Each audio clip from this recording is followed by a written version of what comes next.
For thousands of years, every morning and evening, Jewish people have prayed these well-known words as a way of expressing their devotion to God. They're called the Shema.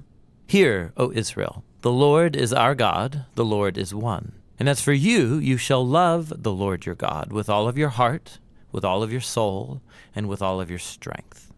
We're going to look at the third key word in this prayer, how Israel is called to love their God. But what does that mean? Love is a very common word in most languages, as it is in ancient Hebrew. It's pronounced Ahavah. It most basically refers to the kind of affection or care that one person shows another. It sometimes describes physical affection, like the king of Persia's love for Queen Esther. But there are other Hebrew words that more specifically refer to physical desire or sex. Ahavah is more broad.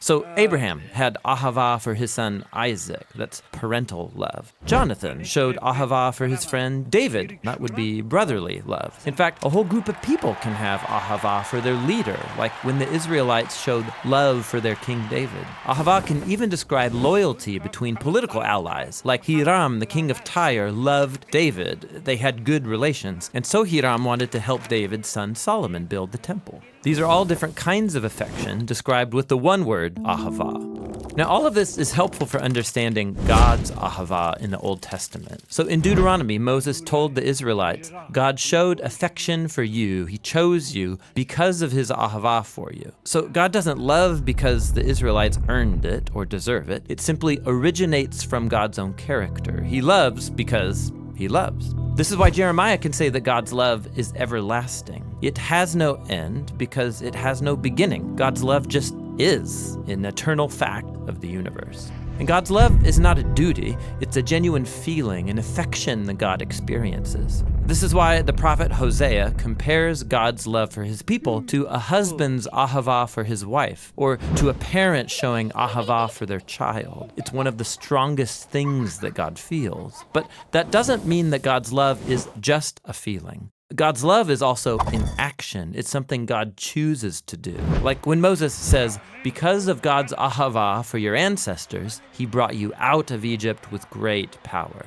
God's love isn't just a sentiment, it is something God does. And so, in the Shema, Israel is called to respond to God's Ahavah by showing Ahavah in return. And just like God's love, human love is to show itself through actions. Like in Deuteronomy 10. What does the Lord your God ask of you except to fear the Lord your God, to walk in his ways, to love him and serve him, and to keep his commands? All of these actions are centered around love. If I'm not doing them, I don't actually love God, I just say I do.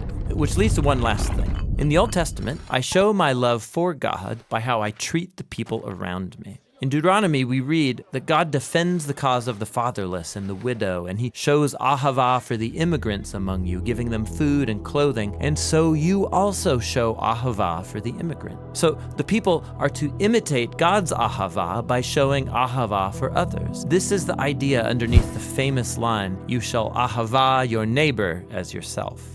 And so at the end of the day, all of this is rooted in God's own eternal Ahavah. Like we read in the New Testament letter of 1 John, we love because God first loved us. And that's the Hebrew word, Ahavah.